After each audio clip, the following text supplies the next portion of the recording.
last time we hid out in Emily Carr Lagoon. And then we explored the McMicking beaches. And then it was Larson Harbour on top of Banks Island, our launch pad for Haida Gwaii. And a quick stop in Sandspit, DG, and Skidegate for fuel, groceries, and laundry. Okay, so we did a quick shop, groceries, laundry, and fuel here. I was in Sandspit, visited all these places for groceries. And that same day at noon hour, to beat the weather, big southeasterlies coming up, I decided to leave right away after my grocery shop and come around Sandspit and coming down around here inside Cumsha Inlet and in Gordon Cove where I'm waiting out the storm. But now it's going to be time to leave because now the weather is changing to northwesterlies. Good weather coming up, and it's my new destination will be Cecil Cove, which is down here, which has some exposure from the southeast, but the that's going to be away now, the southeasterlies, and we're going to get into west winds and northwesterlies, so we should be okay there. But the problem is now it's coming through Louise Narrows. Let me give you some tips here on Louise Narrows from the School of Hard Knocks. Do not rely on these charts for Louise Narrows. Louise Narrows is quite small and intricate, and the charts just don't give the detail that you need. It's best to bring your boat inside here, bring it up here right at the mouth of Louise Narrows right here, and take your dinghy in. Anchor your boat in this spot and take your dinghy in and look for these tailings, dredge tailings. You have to go at high tide, so these tailings may not appear. And here's these tailings right here at low tide, taken with my drone. As you can see, there's no markers on there. There's no navigational guides whatsoever, and they're hard to see at high tide when you should be transiting Louise Narrows. So we're in sort of a conundrum here. So if you're at high tide, bring your dinghy in here and find a spot where you can go through right here, so you can sit her down here. As I say again, do not rely on your chart plotter or your any navigational device on your ship. You have to go by sight alone, and you want to follow this shore down here on the right-hand side, seeing that your steering wheel is probably on the starboard side, and follow that down here. So, word of caution. And we go back to the chart here now. As you can see, there's no indication at all of those fingers. None at all. And be prepared to see your position go into the green or even on land. Your best to even turn your chart plotter off, because it's only going to misguide you. Okay. That's it for some advice. Let's take a look at some footage of me going through and some drone footage.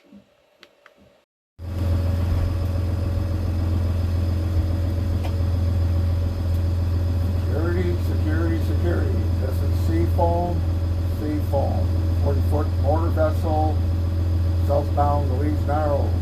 Any opposing traffic, please respond. This is Seafoam, channel 16.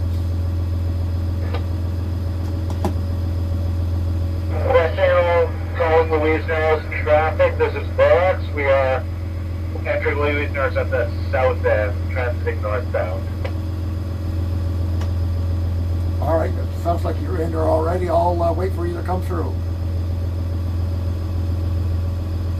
Roger, we are coming through. We're quick. We'll be through in a minute. Roger, standing by. Surprise, there's people out there.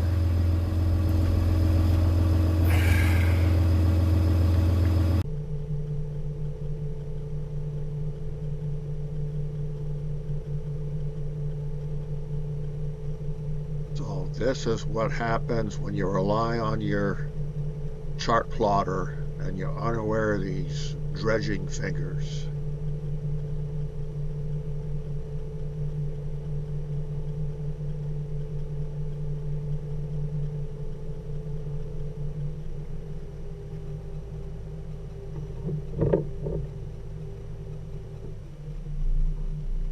Fortunately, it was a slow stop and sea spray did not crash into me.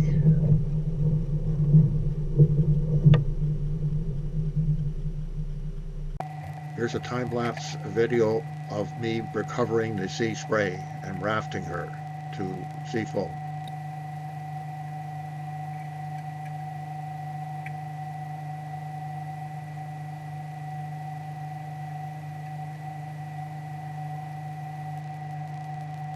Stuck on a finger, I had to bring the sea spray up and around to raft to sea foam.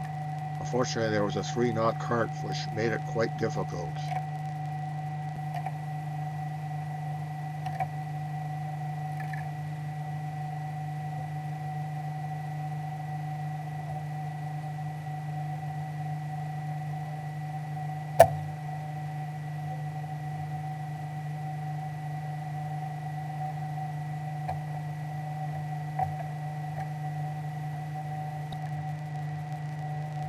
As soon as I had sea spray rafted, I just waited a little longer and with the rising tide, and I was able to pull off the finger with no damage.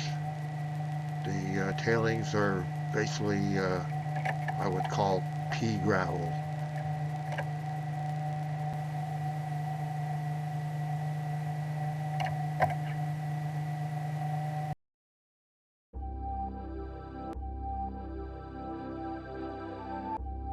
Next day, I revisited Louise Narrows. This video is heading north from the south entrance to the north entrance.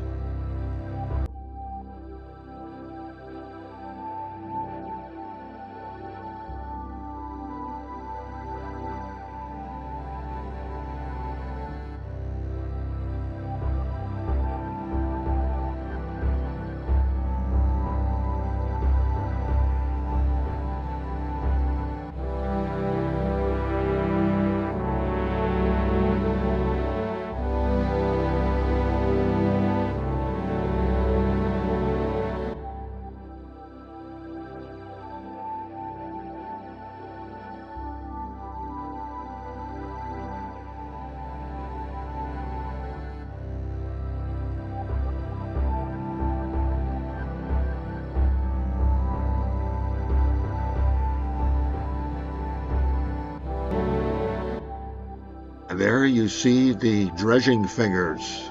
It was the east one that I went up on.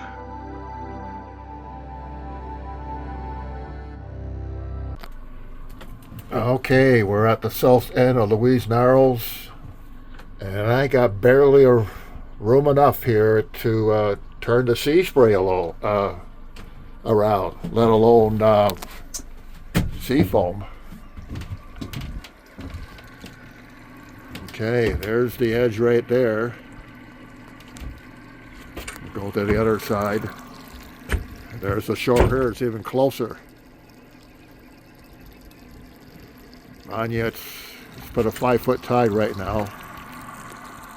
I was going to cruise through with the sea spray, but that's not worth the hassle. I'm going home. So I think this is worse than the Thetis Island cut. Very thin. Very There's the entrance in there, the starboard, heading north. Keep that to the right, coming in. Got my leg up, and we're sitting at 9 to 10 feet. You can see the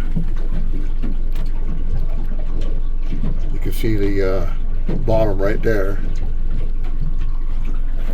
Just a little bit over, I don't know, like 20 feet over from the other side.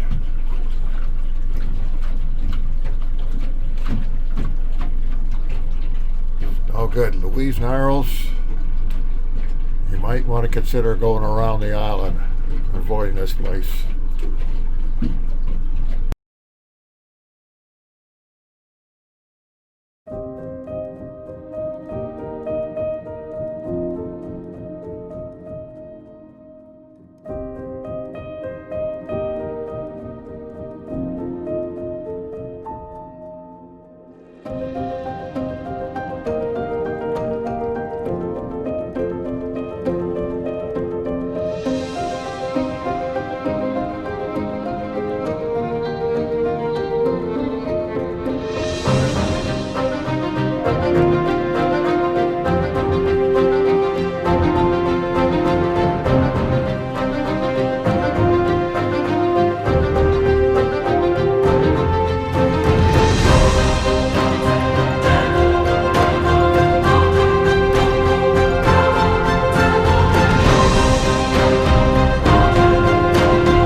Okay, we're in Cecil Cove right now. It's time to leave. It should be a beautiful cruise today. We're expecting calm winds and blue sky. We're going to go through Dana Passage, which is just outside Cecil Cove, and then make a left-hand turn and go through, I believe this is called Tanu. No, it's not Tanu. It's a peninsula. This is Moresby Island. We'll call it Moresby Island Peninsula. Go down this area here. We're going to be passing Helmet Island right here, and around the point. And when we get around the point, we should be able to see the Tanu hideout site, which is around this area here, but we're going to be not going there. We'll be going down this strait here, this Logan Inlet, and then around the corner inside to Echo Harbour. All right, let's get on the water.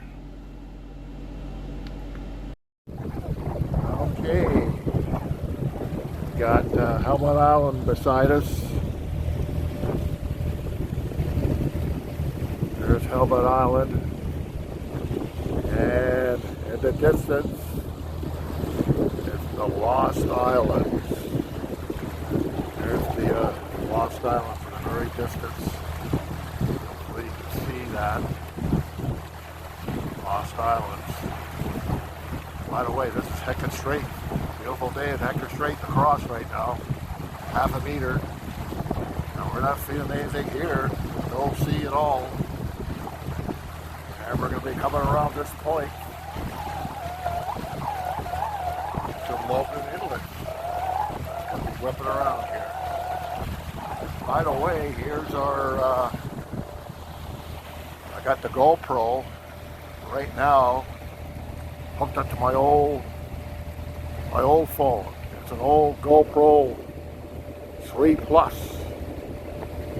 It's working right now. It's taking pictures right now using my old phone. Okay. Really enjoyed the ride here. Beautiful day. On our way to Echo Harbour, and this is the sea conditions. Pretty good. There's some of the height of Guayhanas mountains. We should get a good view when I'm in Echo Harbour. This is coming up. Echo Harbour's straight ahead. Okay, I'm heading into Echo Harbour. That's where we're going to stay there for the next few days. And tomorrow I'm going to visit Tanu. And the idea is I'm going to come around with Sea Spray, come in through here, and come around the corner. Here's Tanu Island right here. And Tanu's reservation spot is right there. The Haida site is right there, so that's about 20 minutes drive in Sea Spray out of Echo Harbour. And we're coming in right now.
What you just saw was the lagoon at the back at Cove Harbour. Unfortunately, there wasn't any animals.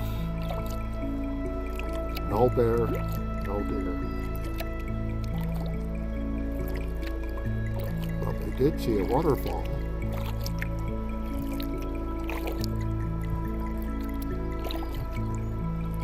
Very peaceful, overcast,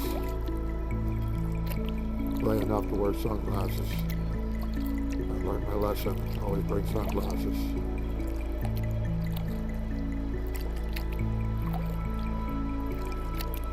And hear birds tweeting in the background. The forest is alive.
Not like it was. Mm-hmm. This is 20 years so, yeah. makes a big difference, eh?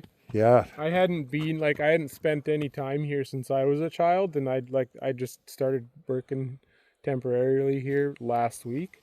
And since I was a kid, this is nothing what it used to be. No. Right.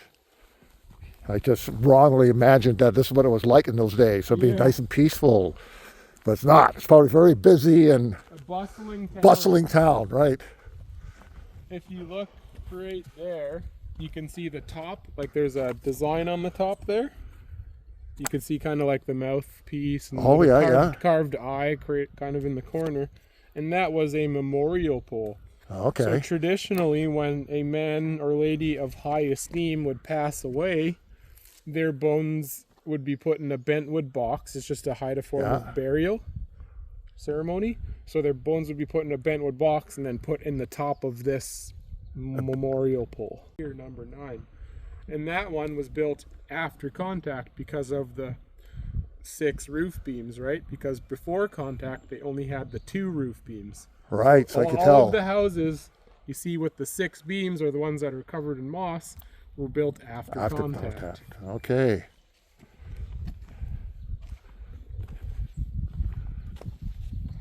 A couple more. Would have been another house here.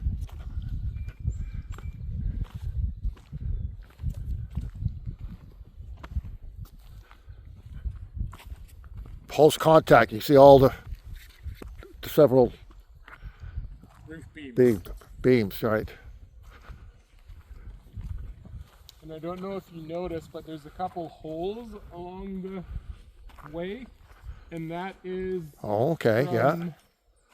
the efforts of the Council of the Haida Nation and the Government of Canada to preserve these totem poles. That was in the traditional way, but they took them away. Felt like that people needed to see them. So you could find the totem poles from Tanu in museums in Europe, New York, Seattle, all over the world. Alaska, Wow. Seattle, and where else? Those ladies just told me. Well, there's one in that Museum of Anthropology and UBC too, right? Vancouver too. Yeah.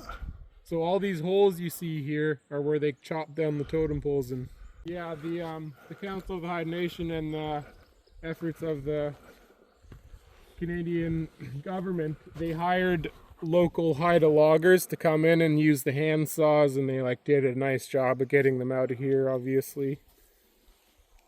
So they just dig them out. They did cut them out professionally, so they had to cut them out. They cut them out professionally. Oh, wow. I thought they would have dug them out. I guess, yeah. A lot of work. Most totem poles go 8 to 10 feet down, eh? Oh, okay, all right. So, And there's a lot of treasure underneath. When raising a totem pole, Haidas would put a lot of their precious belongings under there as a sign of good faith. right.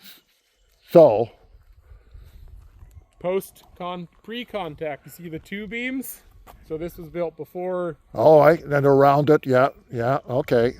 That's a pre-contact House. longhouse. The longhouse. And this is said to be where Bill Reed's traditional family descended from, is this house here.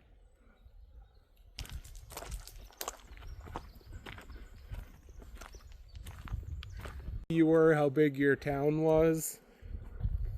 So this here is a frontal pole. So this would have been at the front of the house and two beams on the side, and you walk right through the middle to get in the house. That was the only entrance. And that served a purpose because, like, say it's the winter time, you're not doing anything and somebody comes raiding. Well, the only way they could get into your house is through there. So you see everybody who comes into your house. So you just have somebody standing there to just in case. Was that good for fires? Oh, they had. They could escape out the roof. Okay. All right. Ingenuity was a very big part of the Haida building. And you could be attacked. Yes, the Haidas warred with each other as well as with neighboring nations, so there was always a chance to be raided. Like that was the clans were Crow and Eagle and Raven. And Raven, okay. And then under those you had subcrests to define individual towns or families, or it's a giant mess. You just gotta read more about it. All right, but it's very complicated, I'm sure. Yeah. But nobody from the mainland. Sometimes, like in the summertime when the weather was nice, because they didn't have the technology to get here, the Haidas were the only ones that had the boats that could cross the Hecate Strait. Right. Okay. Okay, so they were protected from invaders from the mainland. Yeah. Really, but not from themselves. Oh, right there, that one right there. Okay. Put a scaffolding around it and then chopped it off right there. Okay. And here you could see this is an uprooted tree, right? So this is the floorboards of this longhouse. So these have uprooted with the tree being blown over. Oh, so that would have been the floor of this longhouse here. Oh, I see. Yeah. I get it. Okay. But it was a chopped off tree, but the roots were still there, right? Yeah. This was the pole and the tree grew up afterwards. Oh, okay. Yeah, I can understand, I think an anthropologist would dig it all out, preserve it all, but no, that'd be a lot of work to dig that out. When trees blow down like this, they do send a group from Parks Canada to just see what's there. Like they had a big excavation on the site further south, and there's 3,000 tiny artifacts. Right. Like trading beads and just little toys, like kids' toys and whatnot. Well, how do you feel about all these scientists bringing them in and, because it is preserved? It's so far beyond me at this point. I'm just happy to see it, Yeah, so a lot of that work is done by Haida people now too. Like the Haida Nation makes it mandatory for Parks Canada to hire Haida people for instances like that. So, to recover artifacts. Artifacts. And then here and way back there. So their houses were quite gigantic. Right. Get a sense of it when you see their corner posts. See, I always thought they had individual houses, but that's just my culture. Yeah. They had long houses or multi-family dwellings. Correct. I did not know that. And the Haidas were matrilineal too, so the chiefs did all the work on the outside, but he would go to his grandmothers and all the high esteemed ladies in the village to make real decisions for the town and the clan and whatnot. Huh. And when marrying, it was very common back in the day for it to be arranged. So I'm an eagle, I would be arranged to marry somebody from a Raven clan. Right. Just obvious reasons. Yeah.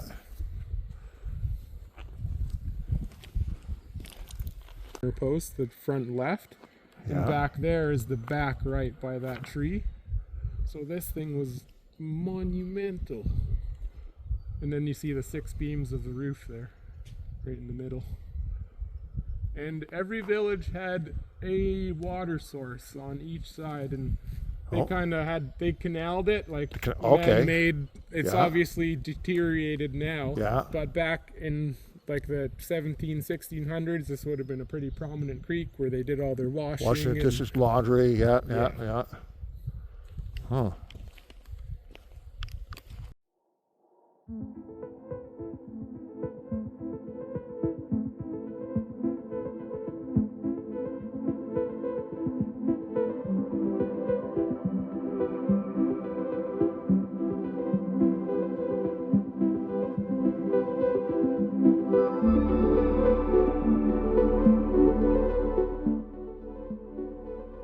Hit subscribe, and I'll see you next week.